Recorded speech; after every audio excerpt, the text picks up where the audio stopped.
I want to start off by saying that I have nothing against artists or people that try to convey meaning with their art. It's just, sometimes I don't get it. You're telling me that two solid colors are supposed to represent something deeper, but when I'm trying to find deeper meaning, I just use left click to inspect, and there it is. So I thought, why don't I add this element of evidence to regular art? And that's when I came up with the idea of making art with Morse code. There's a style called pointillism, where you use small dots or bigger dots to do lighter, darker, or shades of colors. And the dashes in Morse code are basically like bigger dots. So if I could figure out a way to convey a story with Morse code, but at the same time the dots and the dashes coincide with the shadings of an image, I could quite literally give art a deeper meaning written in Morse code. To do this, I was going to need variations for the words in my story so that I could replace them with lighter or darker Morse code versions. So I decided to just use synonyms of the words in the story for variation.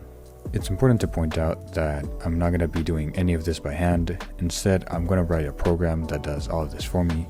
This has nothing to do with generative AI art. It's instead going to be doing the boring and repetitive task of searching up synonyms and seeing what's best. To do that, I'm going to split this into 3 parts. Firstly, the code will take an image and figure out where we need to put each gray color. The second part will be able to get a list of possible words and choose which is best for a target color.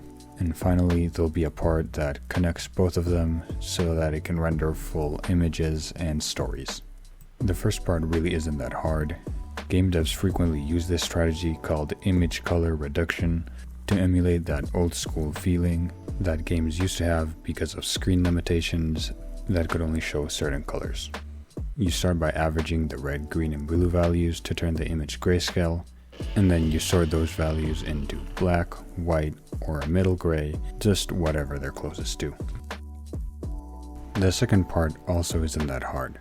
Once we have a list of possible words, we translate all of them into Morse code, and then we just have to figure out what colors they would represent and choose the closest one to what we want. To do that, we consider dashes, dots, and spaces 2, 1, and 0 and get the average of those values within the word. Large values are very light, and values close to 0 are very dark. All of this, however, we can only do after we already have the list of possible words, and finding that is the actual hard part. I could do this by hand, but that kind of defeats the purpose of using a computer at all. I could also outsource the work, and I was conveniently unintentionally training my Discord to do that, but that's also too slow. Instead, we're gonna have to give the computer access to the internet. Now, computers don't use the internet the same way we do. Instead, they use what's called an API. That stands for Application Program Interface, and it's basically the way the computer can get information from external servers using the internet. There are some technical issues about this that I could get into, but instead, I'll talk about the more relatable problem, which is just budget. Because you can't sell things to computers, and advertising is the main source of income for most websites, things you can get online for free, you have to pay for the API. Because offline alternatives have their own limitations, I decided to just spend the money and that it would be worth it for the video. So I spent 20 times as much on this video than all my other videos combined. But now I have a working API that can search the internet for me, and then I can use those synonyms to find shades of colors. Finally, I have to repeat this for every word in the story and every pixel in the image, basically just rendering. This again shouldn't be hard because I've already stored all the information that I'm going to need in an array. If you don't know what an array is, I'll explain quickly. Basically, arrays are like lists on steroids. You can find anything in a regular list with a single number, the number of the item. Then there are 2D arrays, which are like Excel spreadsheets, where you need 2 values to find any item, the row and the column. And you probably can see where this is going. Arrays are just lists of lists of lists and so on. A way of storing a lot of data and being able to retrieve it relatively easily. Okay, we have the data, we have the methods. Now we just press play and it fails. Like I explained before, APIs need to figure out a way of making money other than advertising. So one of the things they do with their free plans so that you can test it out is they throttle the amount of calls you can do per second just so that you're forced to pay money. This is why I couldn't avoid paying, and I even made sure and wrote them an email asking that the plan I was buying wouldn't have rate limiting. So, to the company that'll leave anonymous out of courtesy, that was a dirty move. But you think you can stop me? A gamer and a computer programmer. The perfectly balanced weapon of game exploitation and computer automation. I will get what is rightfully mine.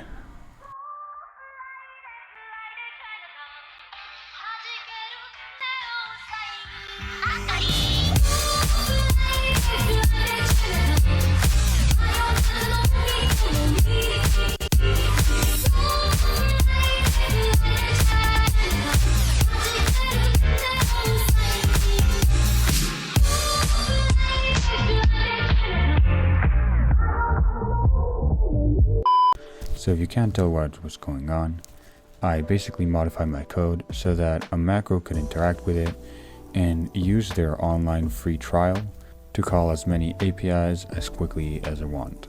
I do want to say, please don't do this yourself.